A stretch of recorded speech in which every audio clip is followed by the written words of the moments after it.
Hi, welcome back to the Counterfeit Emotions podcast. I'm Curtis Morley, and I'm an emotionologist.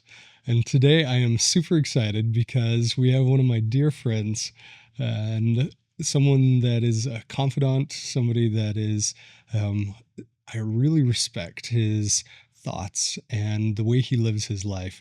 And his name is Mike Allen. And Mike Allen is one of the founders of the Heare Brotherhood. You can see my hat.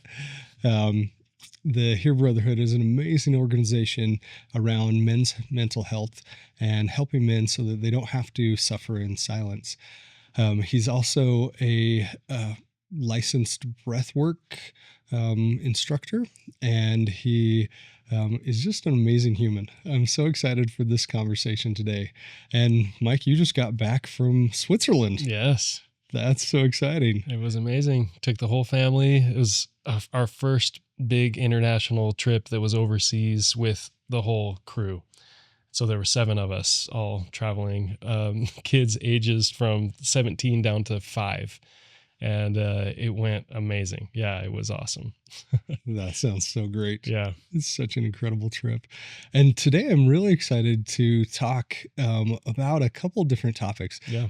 With you being a breathwork instructor, is that the proper term? Breathwork instructor? Yeah, I don't even know if there is a proper term. I feel like breathwork I use the word facilitator sometimes or guide, but I don't feel like there's too much formality around it for me personally. Yeah.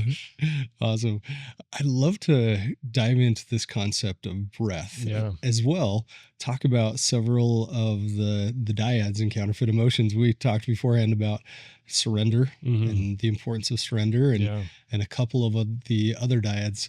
Let's just dive in. Cool. If that's okay. Yeah, of course. So a little bit more about you, like the way that I know you, the Mike that I know is an incredibly centered human that is doing so much good in the universe and good in the lives of men. And I've been able to see it personally, going on the retreats with the Heare Brotherhood. And you've been a huge contributor to that too. So thank you. You're welcome. Yeah. It's been such an honor. It almost becomes a sacred space of vulnerability. Yeah. Where it absolutely is holy ground. Yeah. Yeah. And it gives men the opportunity to say, I'm okay to feel. I'm safe to feel. Yeah. And gives them a place to be able to say, my whole life I've learned, be tough, man up, cowboy up, all the terms. And now I get to actually say, I'm going to dig into me. Yeah. And go into this place. And one of the secret sauces, and I hope I'm not giving anything away here, is the shadow work, as Carl Jung puts it. Yeah. And tell us a little bit more about that aspect, sure. and then let's dive into the breath work aspect. Yeah, sounds great. Excuse me. Yeah, we call it the transformation labs, and it really is about this idea of going inward and facing and confronting and processing and feeling the things that maybe we tend to avoid, suppress, numb from, escape from. And I think we all have these things, these parts of us that have been exiled. And this is about giving people a space and having the guidance for people to go and find those exiles and figure out why they're there and what they're feeling or what they went through, what they're maybe believing about themselves from whatever experiences they went through. And this often goes back to early childhood. There are some schools of thought or ideologies that have this, and it's around behavioral development and psychology, that a lot of our core beliefs about the world and about ourselves are developed in our early childhood years up to about age 7. So think of from age 0 to 7, what experiences did we have as children who are trying to figure out and discover and explore the world, but with limited capacity to really understand everything that's going on, right? So we tend to adopt these beliefs that are sometimes limiting or sometimes just plain false. And the process of excavating the soul and the heart and the mind and looking and seeing what's really there, it is a discovery of truth. It's a discovery of what is maybe the lie or the deception, and then what is the truth, that now I can almost go back and reprogram the mind, the brain, from what was implemented at that time to what is now true from the wisdom and perspective that we now have as more developed adults, right? But it is uncanny the way that well, uncanny is not the right word. It is just astonishing when we become conscious of the unconscious, the powerful transformations that can happen. With typically, it's best done with a guide. It is hard to do that kind of work just on your own. But having somebody guide and lead you through it and hold space for you is such a gift. It's powerful. It's transformational, which hence the name, right? The Transformation Labs. Yeah. And I've seen personally several times now that we've gone on the Heare Brotherhood retreats. I've seen this happen. Yeah. I've seen these really, you look at them and they're these massive, big, muscly, strong men with the beards and all of the things. And I see them open their hearts, and I see them step inside their own hearts and go and find that 7-year-old. Yeah. And I see them bring that 7-year-old to the present. I love the word you used, exile. That's so powerful. One of my previous guests, Devin Rapley, we talked about this idea of exiling, and how there's this expectation, especially in the Christian world, be therefore perfect. But perfect in Greek means teleos. Yeah. Which is whole. Complete. Yes. Complete. Yes. And as long as we're exiling pieces of ourselves, as long as we're saying, you know what, I don't like that part of me, you don't get to be a part of me, you stay over there, then we can't be whole. Right. Because now we're fractured. Yes. And fractured is not whole. Yeah. It's not until we open our heart that we see that 7-year-old, and then we accept that back into our heart in a place of safety. And it's so crazy because we often rent the penthouse in our brain to our past. we open up this grand suite and we say, come on in. And every relationship we have is actually a 3-way relationship with us, our wife, or our partner, and our past. And we rent that space to our past without even knowing it. And being able to free up all of that space, being able to free that up in the brain and say, hey, you don't have to come with me. You don't have to pay the rent for the penthouse in my brain. You can rest. Yeah. You can take a break, and I've got it from here. Yeah.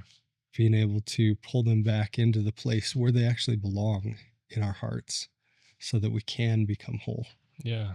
No, I love that. And there's this idea of reparenting or fathering the inner child. And that has been a powerful concept in this work. And it's very much aligns with what you were just saying.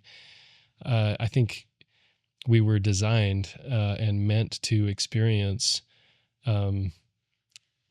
that childhood of adopting or experiencing opposition and adopting some of these beliefs from imperfect parents or imperfect caretakers. And I don't think that is unintentional. I think there is purpose in that work because it allows us to be humble and to progress and grow and to come back to wholeness in the way that I think is aligned with divine design of the human experience. So go deeper on that. I love that thought. Go deeper there. Sure. Yeah. I mean, another term that I've used for transformation labs is actually the Greek word for repentance, which is metanoeo or metanoia. I've heard it pronounced both ways, but it means a change of mind, heart, spirit, and even breath. And so there's that transformation, right? And the idea is that we have adopted these views and these beliefs about ourselves, about the world, about our relationships, and even about our higher power or about God, that are incomplete or not true. And that is a byproduct, in my view, of the experience of the fall, of our fallen natures, that part of us, right, that is meant to experience and learn from opposition and from even pain and suffering. And it's inevitable and it's necessary for our development, for our growth, and for our journey back to wholeness. I think it is, again, part of a divine design for us to actually become who we have the potential and the capacity to become, knowing through experience good from evil, light from darkness, pain from joy, all these different opposites, right? And we don't really get to know a fullness until we have tasted of both. And so that fall is, and we experience it in such innocence, and that's almost like the tragedy of it, but also there's a divinity in that, and a redemption in that, and there's a sacredness to that, of coming as innocent beings and experiencing the fall, and then having a path towards wholeness and redemption. That's quite beautiful and quite powerful. And that's where I get into this religious and spiritual realm, and point to the purpose for our existence and the role of a savior to transform us and to transcend. A lot of the talk in this realm of like healing and mental health and whatever, there's a lot of talk around like healing ourselves. And my personal view on that is that we actually aren't really capable of completely healing ourselves. We need to draw upon a higher power. And I think that's actually what happens in a lot of the work that we do, is we're connecting to a source of light and truth that is beyond our own capacity. And so hence the fall, and then redemption and the atonement are what that whole process is to me. This process of coming back, of having a fresh view of oneself, of God, and of the world that is grounded in truth, and that it is enabled by a higher divine power. And I love how I felt when you talked about that plan, because I felt the truth of it is that there's almost a sacredness in the fact that we come innocent to experience the fall. Yeah. And that is the plan. The plan is it's not a backup plan. It is the plan. Right. Yeah. Of come and fall. Yeah. Come and experience all the mistakes of humanity, all the mistakes of being human, and trip and fall on your face. And when it hurts, and when you're on the ground, know that there's a hand, a very sacred hand, always reaching down. Yeah. And all we have to do is reach up. Yeah. And take that hand. It for me gives purpose to the suffering. There's purpose in it, which is Viktor Frankl's, amazing insight and book, The Man's Search for Meaning. It's all about there is purpose in the pain and suffering, and that's where he found resilience, right, in all the horrors that he went through. And I just want to add as well, we kind of emphasize that those years of innocence, it goes beyond that too, right? I think there's ways that we are affected by the fall in those years of innocence. And then we have the experience of accountability and maturity, and then we are still experiencing the fall in those years as well. It's, it's not like it is uniquely to those years of innocence. It's like, maybe we were impacted in ways that were harmful and or painful or confusing, or just things that we didn't have the capacity to fully process or understand. And I've heard that actually being one of the definitions of trauma, which I thought was interesting. It's something that we don't have the capacity to understand or process. That is a traumatic experience. well, moving into adulthood, we then sometimes are the ones inflicting those kinds of wounds, or creating trauma in others. I think usually unintentionally, but often just coming from a place of our own woundedness. Yeah. And so there's that process of then coming back to this idea of healing and finding truth. Because I don't think that there are many people out there who are willfully, intentionally trying to hurt and create harm. I think most people are reacting from a place of woundedness when they actually do cause harm or damage to others. I think it's usually not just being pure evil or ill-willed. I think it is because they're acting from a place of feeling hurt, of feeling afraid, and those things are often connected to lies and deceptions and false beliefs about who they are and about their relationships, and that's how that manifests. And so there's this kind of cycle, and that's where you get into this idea of generational trauma as well, right? Like things that are kind of passed down through ancestors, and when we do the work of seeking to find truth and to heal, I believe that has a ripple effect that goes in both directions, both ancestrally and to our descendants, because the way that we show up for our own children from a place of wholeness is no longer perpetuating those same harmful behaviors or beliefs, and that's powerful work. Yeah, wounded people wound people, Right? and they don't do it on purpose. Right. I truly have the belief that everyone is doing the best they can with the tools they have. Yeah. And that there is no such thing as a bad person. Right. There's only harmful actions. But the person themselves, they truly are doing the best they can with the tools they have. Right. And sometimes, though, those tools aren't a lot. Sometimes those tools, it's a little teeny tool bag. It's not the big chest that you find in the garage, Right. It's a little teeny tool bag, and that's all they have. And because of that, then they are trying to do the best they can, but they just don't know how. Yeah.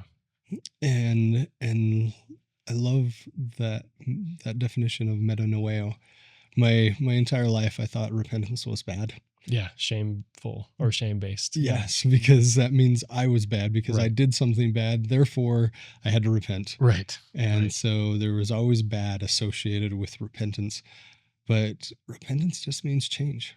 Yeah. It means change. And I love that there's those 4 elements: the heart, mind, the soul, and the breath. Yeah.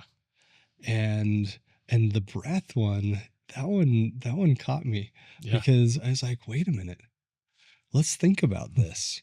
And you brought in Viktor Frankl, and Viktor Frankl is one of my favorite modern philosophers, psychologists. And recently I've been studying Paul T.P. Wong's work, which he calls positive psychology 2.0, because positive psychology talks about let's focus on the positive, and it's a wonderful framework. And he said it's not complete. That we need to add pain into positive psychology. Yeah. And what he did is he created the existential gratitude scale. And so previously there was a gratitude scale that you could test and say, okay, how grateful are you for things? What he did was he actually included pain. And he said, can you and are you grateful for your pain? And this is a concept that is a little bit in the transcendent realm of, okay, can I actually be grateful for the hurt, the harm, the pain that's come into my life and continues to come into my life? Can I actually be grateful for that? And what he's found is there's a scale called the well-being scale. And it says, in all aspects of life, what's your ranking of well-being? And he found that the people that were able to find gratitude for their pain were able to increase their well-being significantly and maintain that increase.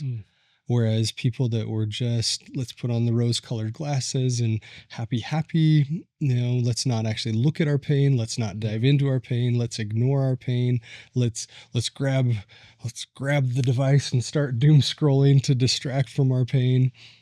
He found that those people didn't have a significant increase in well-being, and they weren't able to maintain it.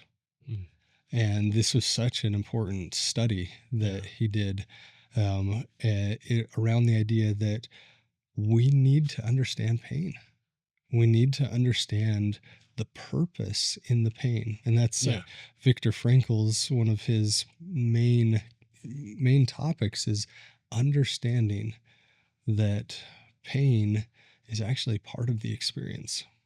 Yeah, that's just bringing the thought of why would we ever feel grateful for pain? And I think it is because of the purpose or the message that it brings. Because why do we typically hurt, especially at a mental or emotional level?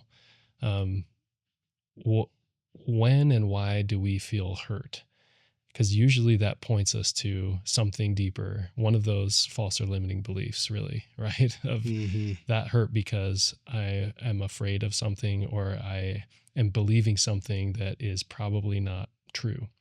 I'd say maybe almost always not true, right? Yeah. And so what kind of work does that then inspire us to do? That work of the soul, of excavating and saying, getting curious, and without judgment and with compassion, we look at ourselves and go, why did that hurt me? When I asked, here's an example off the cuff here. When I asked my child to do this or that, and they just ignored me, and I got really reactive, and I got angry, and I got upset. Why did I react in such a big way when actually at face value it wasn't that big of a thing? You're right. It was, but it triggered something in me that caused me to feel reactive. And I think under that reactivity and anger, it's usually pain, right? It tapped a nerve. And so my reaction to that is to get mad and be like, and then it's like, well, what was under that? Well, you didn't listen to me. We start external, like you did this, you didn't do that, whatever. When we look internally, we go, what nerve did that hit in me? And it's like, well, I didn't feel respected. Okay. Why did that hurt so much?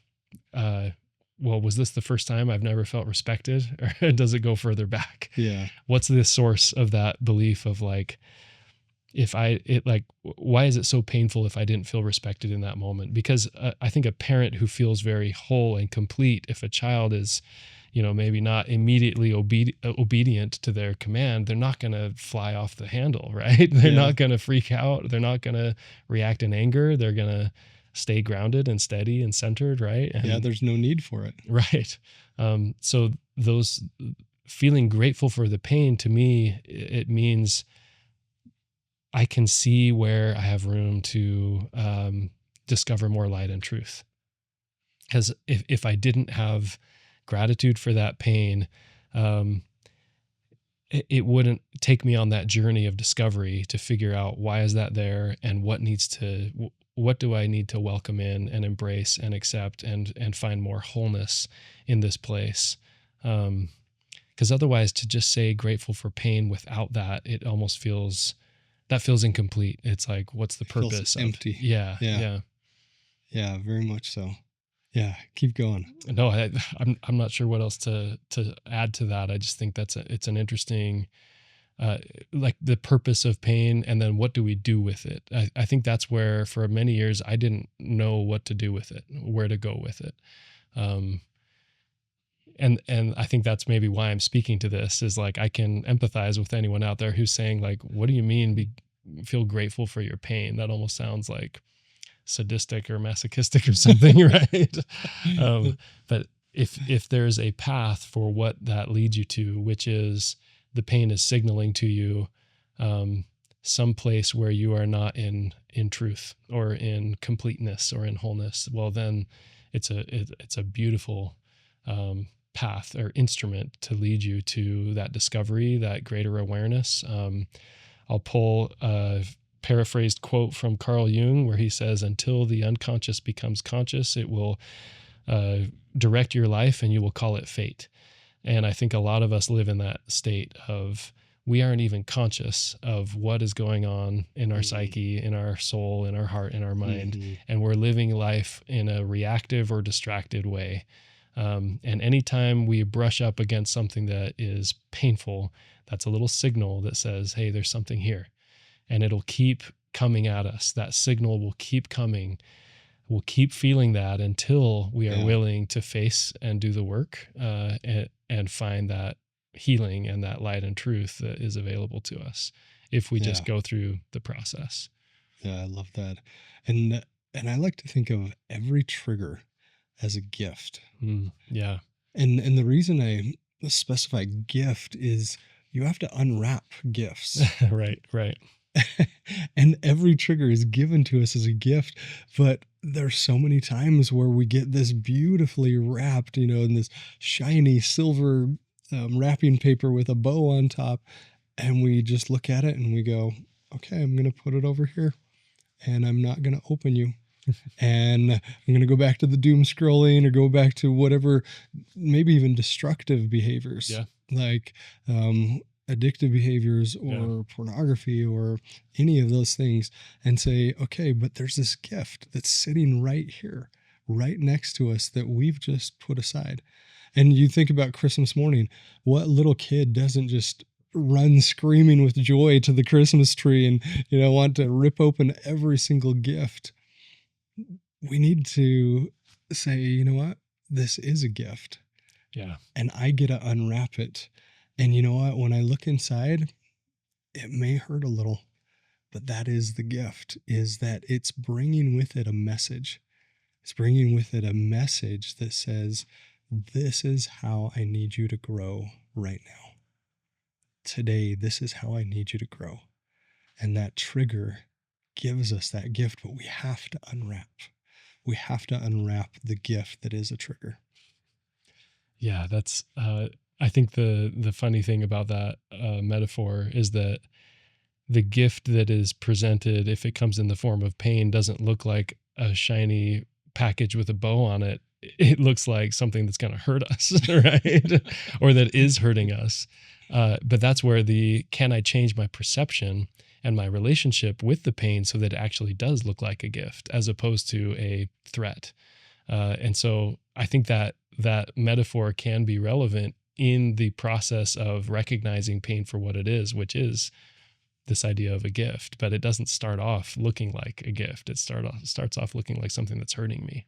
And I don't want to open that up. Right. Cause that's, and one of the metaphors, I guess, that I've had around this is, I thought of sometimes like there's a door and there's something behind the door that is banging and loud and scary. And it's like, I don't want to open that door. Maybe it's, or we put it in the package, right? There's something scary sounding in that package.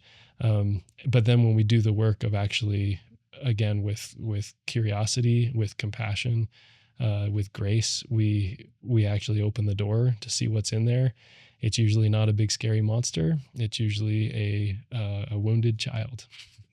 Yeah. And then we get to embrace that part of us that we had exiled. Coming back to that exile idea. Yeah, because that's the one that we lock away somewhere, that we say, you don't get to be here. You don't get to exist. But they do continue to exist. And that is a suppressed emotion or a suppressed experience, memory, relationship, whatever it may be. And so to be willing to go to that door and open it and see what's there, and then to embrace who's there. When you talked about, sometimes the destructive cycles that we get into, in my view, that is usually the reason we go to the doom scrolling, or we go to vices or pornography or substance abuse or whatever it is. It's usually a desperate attempt to fulfill a need that we have deep down, and it's just doing it through a way that is actually destructive rather than productive. And I think of that those exiled parts of us are in desperate need of whatever the wound is, right? They're in desperate need of healing from whatever that wound was.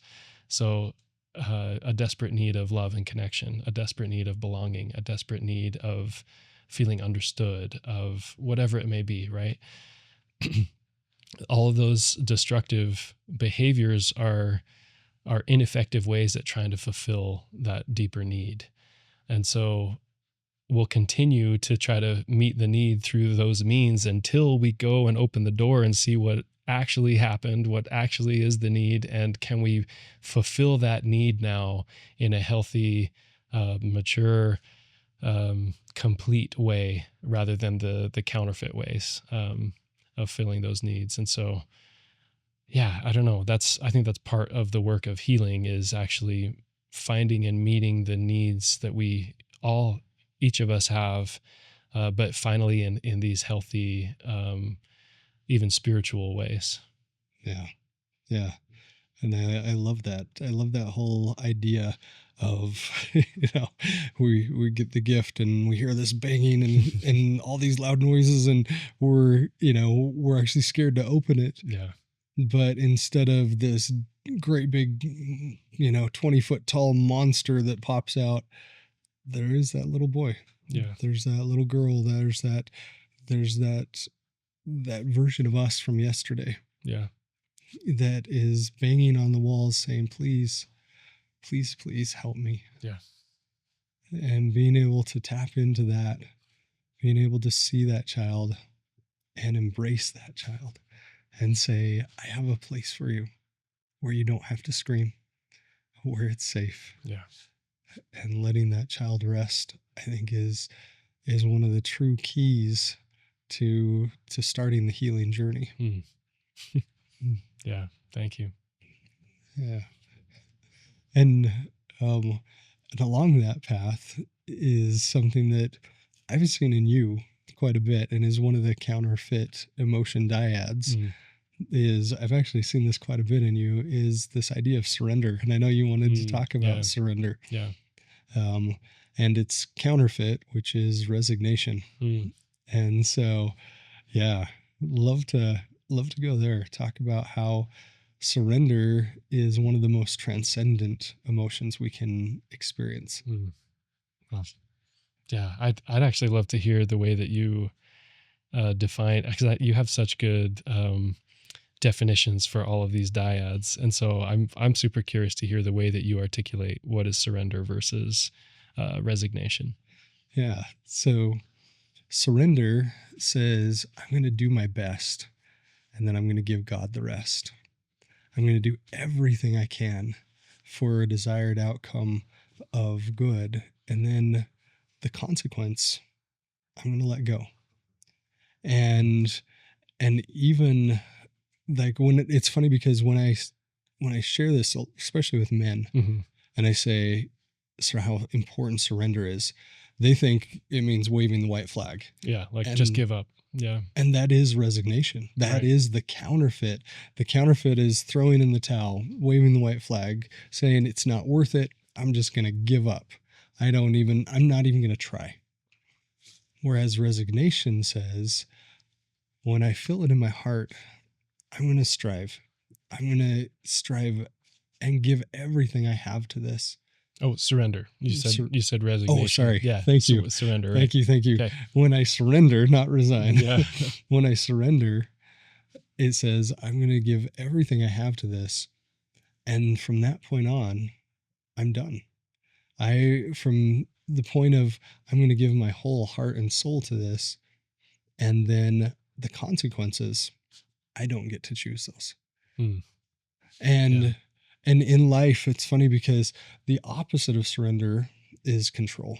Yeah, I was just thinking that, like, this is very connected to power and control, isn't it? Very connected to power and control.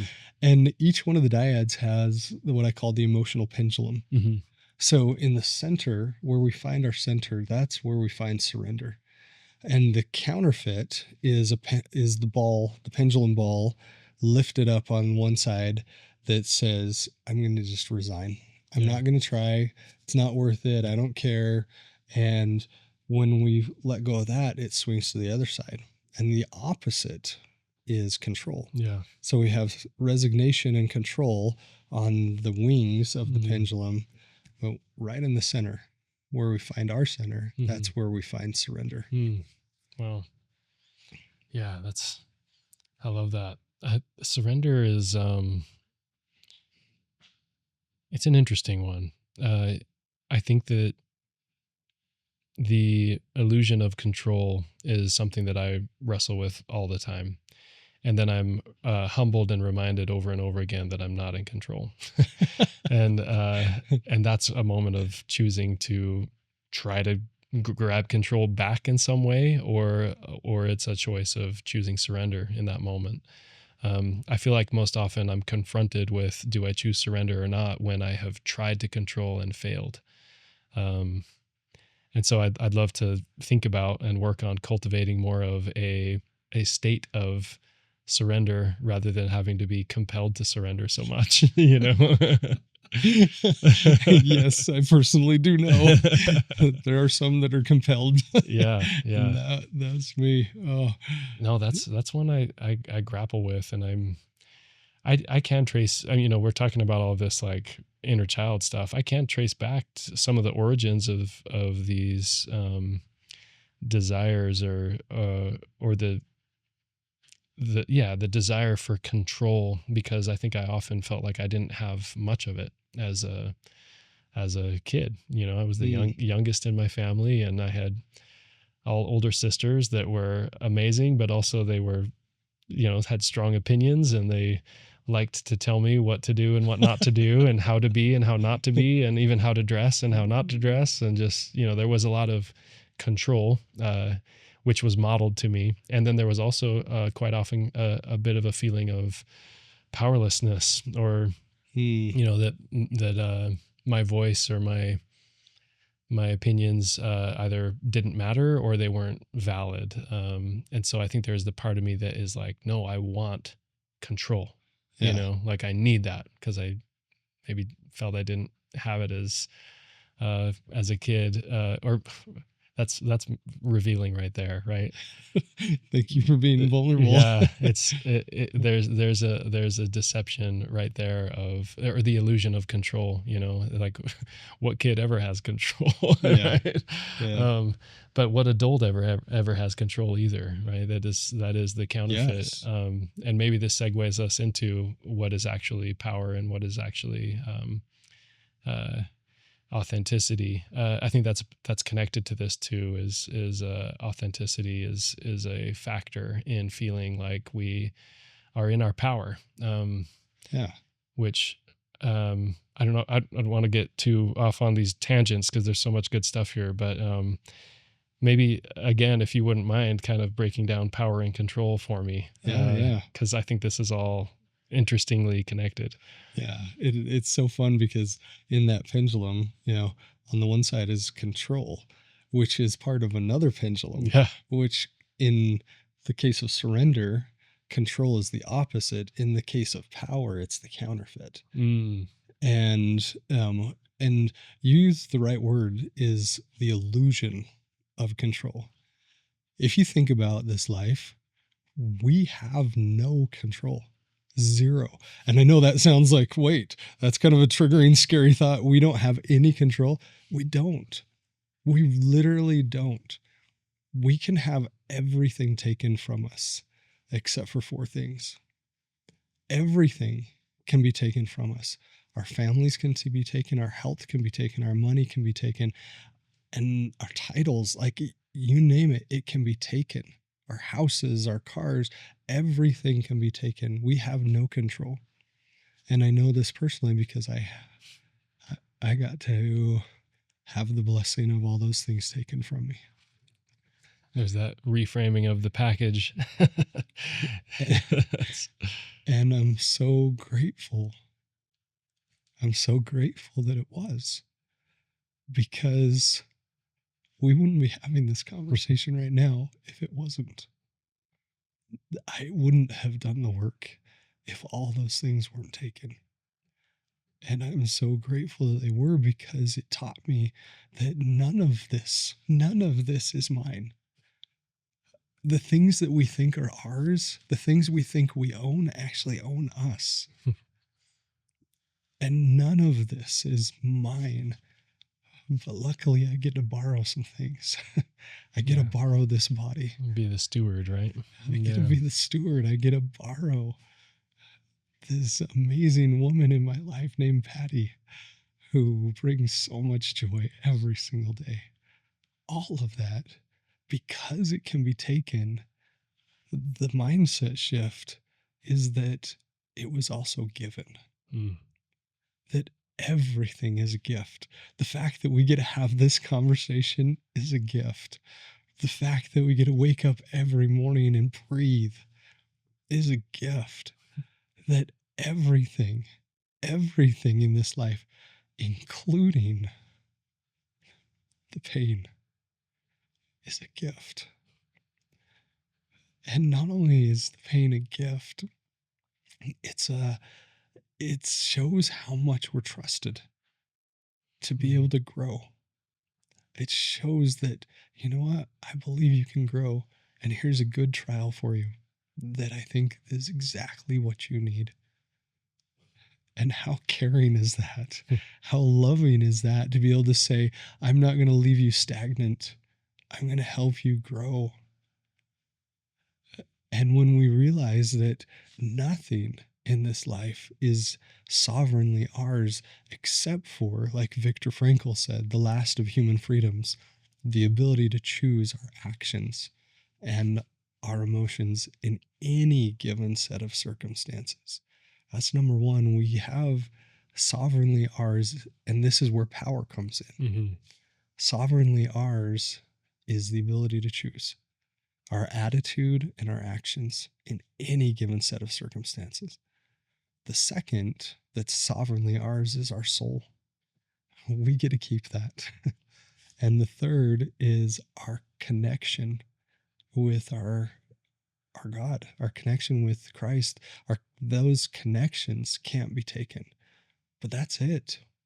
Everything else in this life can be taken. Everything. And when we realize that we don't have true control over any of it, but what we do have is what lives inside, and that's power. And we have power in those three things. Then we can change the world. And we can do it in a way that is surrendered. We can do it in a way that says, I don't have to have control, but I can have influence, and I can make choices here. Instead of trying, I can make choices on the inside where my power lives instead of on the outside where I try to control. And I really don't do a great job of it. I really don't. Yeah.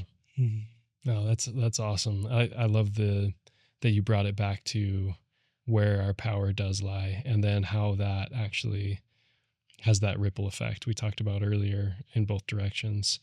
And then there's that influence of like a virtuous kind of influence rather than a selfish kind of desire to control or manipulate things, that virtuous influence will actually have the impact and probably outcomes that you desire when you're trying to control things, right? It's the counterfeit way to try to get, to try to have that influence or impact. And so, yeah, that's beautiful. You spoke so eloquently to this idea of the acknowledgement that nothing is really ours aside from the things that you pointed out where our power lies. And I heard from a friend recently this idea of gratitude, which we've talked about quite a bit here, how powerful gratitude is. And I know there's lots of great exercises and activities around how to feel and express gratitude. And the perspective he brought, just to me, it took it to the place that you were just speaking to, which is just the acknowledgement that nothing is ours enhances that sensation, the felt experience of gratitude. And he called it stripping out or rooting out entitlement, because that's really the opposite of gratitude is entitlement, right? Yeah. And as soon as we become aware of the fact that like I'm really entitled to nothing, even my next breath, right? My health, my family, my whatever, all the things. if I'm in that mindset of I'm entitled to nothing, the felt gratitude that pours in is powerful. And then we're not, sometimes that gratitude list making can feel a little shallow, right? uh, if we're trying to force it or something. But as soon as we go, we have that increased awareness of, I'm entitled to nothing, then suddenly gratitude is it just fills in. It's there. It's a powerful thought exercise. I love that description. When you let go of that entitlement and just truly sit with the idea that nothing is mine, therefore everything is a gift. Yeah. It flows in almost to the point of being overwhelming where the gratitude just wants to drip out of my eyes. Yeah. And understanding how beautiful this life is and how much kindness is in life. I truly think that gratitude is a realization and an acceptance of the kindness that life is. Yeah, that's beautiful. That we get all of this, Yeah. all of these experiences, these friendships that are so deep, the relationships, the ability to experience new things like Switzerland and walk along what was it, Via Ferrite? Via Ferrata. Via Ferrata. Yeah. What an amazing experience. What a gift. Yeah. To be able to do something that crazy and that fun in a distant land. Like all of these things, they're a gift. Something's coming to mind. I want to speak to this really quickly, if that's all right. You talked about having everything taken away, and the gift that was. And I, interestingly, can speak to sort of the counter to that, where everything has been given, like family, success, accomplishments, whatever, reach a big goal or a milestone or whatever it may be. There's still, to me, there's kind of a profound insight in what happens if I reach my goals or I accomplish all the things that I set out to do, and then I still don't feel that sense of wholeness or that rush of, of joy or of happiness from accomplishing the thing. Like, how long does that actually last? And then what happens next? What's after that? And there's been a kind of a viral video of a golfer. I don't know if you're familiar with this. I don't even know his name. Sorry, golf fans. They're going to be like, ah. But he just, won this big tournament and these championships. And he had this very candid conversation afterwards about how he's like, yeah, it's great. It's great to put in the work and it's awesome to win. But he's like, it's not that fulfilling. He's like the moment of you've won, there's a few minutes of that like exhilaration and that happiness and that, it's awesome. And yeah, but he's like, it's pretty fleeting, honestly. And I was just like, wow, like what an honest reaction, and not one that we hear very often, right? Like we don't hear that kind of candor from, professional athletes or just people who are successful in the world. They're going after it, and then they hit these goals and they hit these accomplishments, and there is this moment of euphoria, and then it's over, and then you're going, now what, right? And that is another form of this gift that we're talking about, right? And there can be quite a bit of a letdown after having something maybe worldly or temporal that you've achieved or that you've been given, and it's like, wow, it's amazing. And then a few days, a few weeks, a few months later, where are you then? And a lot of people are just constantly chasing the next hurdle, right? Like, what's the next horizon, the next hurdle I need to jump over, thinking that when I finally, okay, maybe I've accomplished this, but it wasn't fulfilling in the way that I hoped or expected it to be. So what's the next one then? And then maybe I'll feel whole and fulfilled and better. And And then you hit that one. Mm-hmm. And then you're like, okay, that wasn't it either. What's the next one? And I think a lot of people in midlife experience this too, where it's like, okay, I've made the career accomplishments to some degree that I was aspiring for. Maybe I have the family that I was aspiring for. Like I'm starting to obtain and achieve all of these things that I set out to do.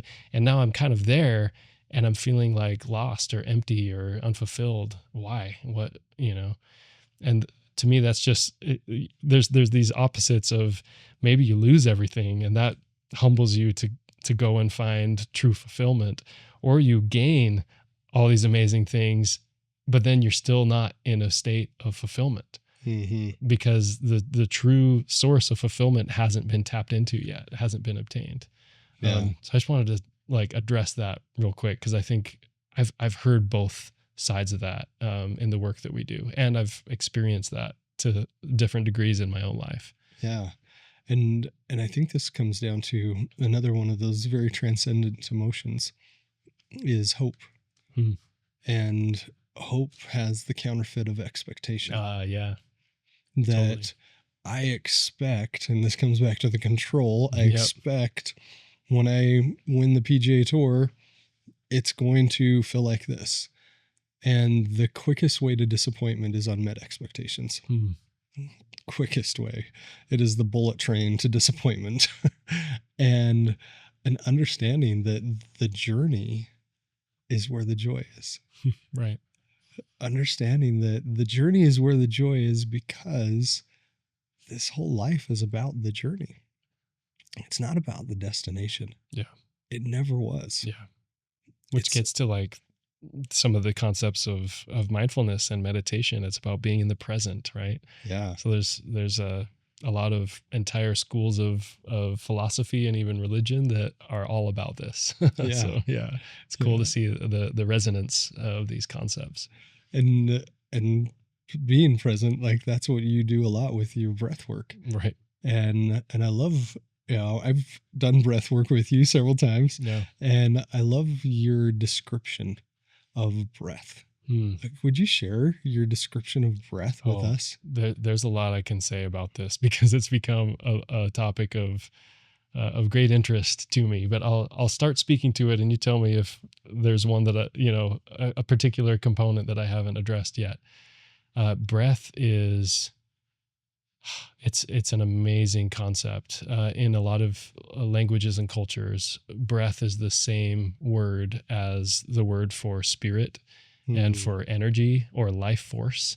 And so you get this connection that is kind of inherent in some cultures and traditions. It's less inherent in ours. And I think that's why it was such a revelation to me to, when I learned about these things, to be like, wait a minute, breath is like this. It's like the same as spirit in some way. Those were never connected in my mind prior to learning these things, but it's, in Sanskrit, it's the prana. In Chinese, it's the qi, which most of us are familiar with. Both those words, prana or qi. It's like, oh yeah, we think of energy, but we don't often think, oh yeah, that's the word for breath. But it actually is, right? And so qi gong is breath work in Chinese. It's also energy work. It's the same concept. And what really blew me away is that it's also true in the Hebrew and the Greek and the Aramaic. And so when we look at sacred texts in the Christian tradition, the Old and the New Testament, wherever those words are used, it is these synonymous ideas of breath and spirit and energy. And then I start to look at the scriptures in a different way. And even the story of creation, where God breathes into Adam the breath of life and he receives his spirit. Right? And it's like, whoa, okay, what's going on with breath and spirit? To me, it's just provocative. It's like, what does that actually mean? And what is the experience of it? And you even think of, okay, when a child's first breath, a child is born and the spirit is in the child, and then all the way through our life until our last breath. And when our last breath is taken, our spirit and bodies are separated. Our breath leaves with our spirit. There is this kind of oneness idea in there. It's really interesting. And in Hebrew, it's Yahweh.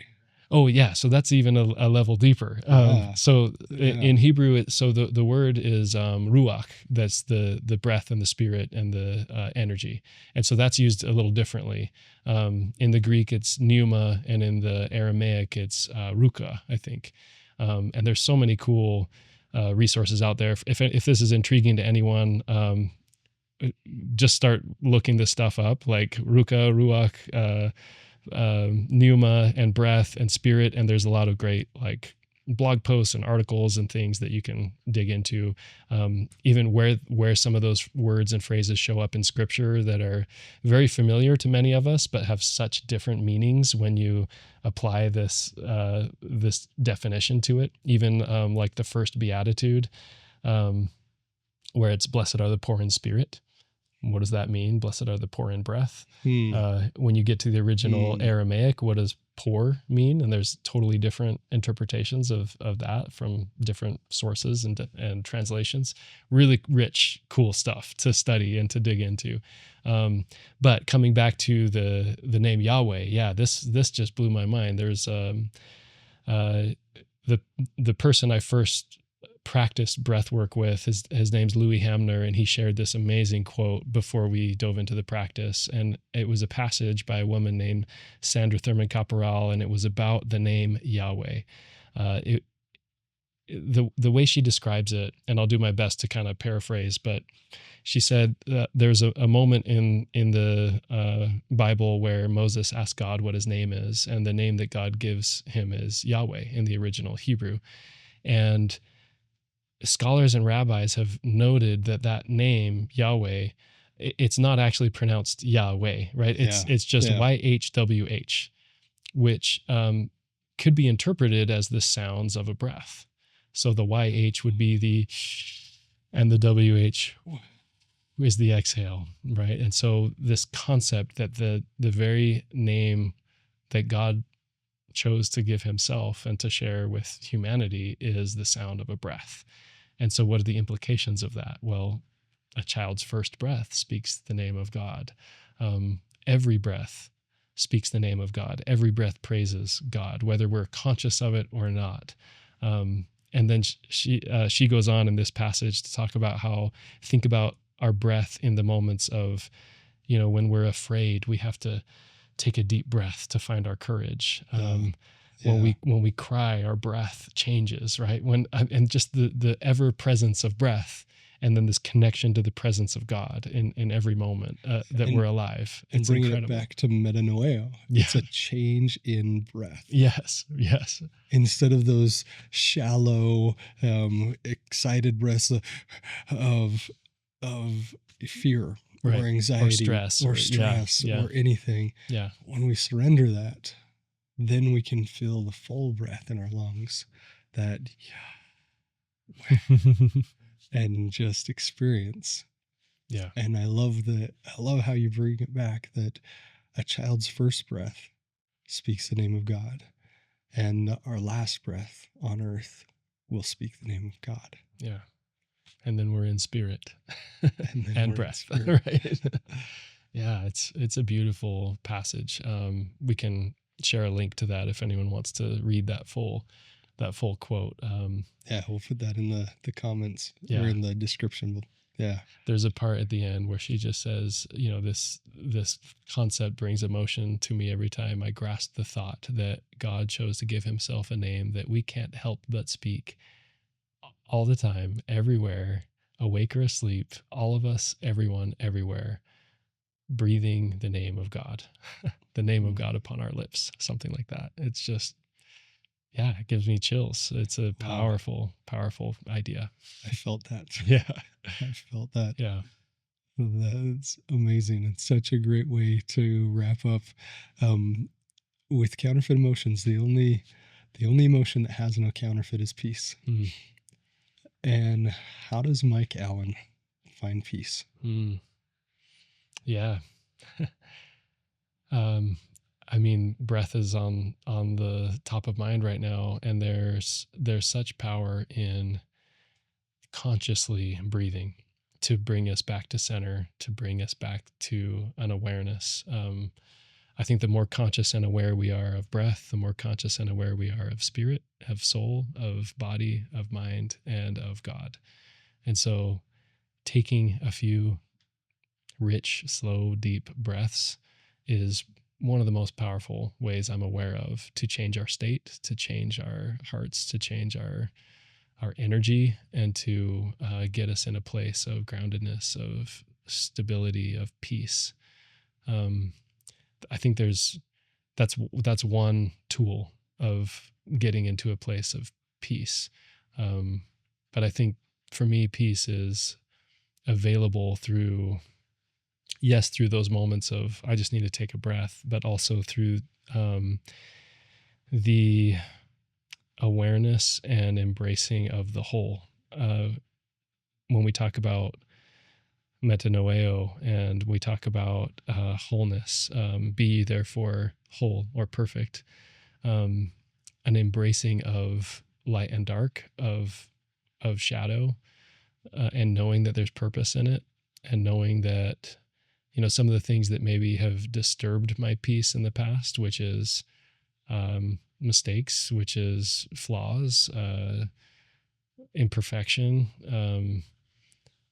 unmet expectations, right? Like just the knowledge and awareness of all of these things, and being willing to surrender and accept what is and embrace what is, flaws and all, and that surrender to and trust in there's a higher power who knows and loves and transcends and changes all of us, changes me. That brings a great amount of peace to me. Thank you, Mike. I love you, brother. Thank you so much. Thank you. For joining us today and sharing your goodness. It's easy to understand why people gravitate to you and to Heare Brotherhood, because you live that life. And I'm so grateful for your example and for the fact that you've let me be a small part of that. And so thank you. Likewise, brother. Thank you. Thank you so much. And thank you all for joining us on this week's episode and joining us on the journey of finding your most authentic self and finding the one emotion that can't be counterfeited, peace. As you go throughout this week, I hope that you take those deep breaths, that you spend the time sitting with your breath, speaking the word of Yahweh, and pulling that into your soul. I hope that you can find that and find your peace as you go along your journey. Till next week.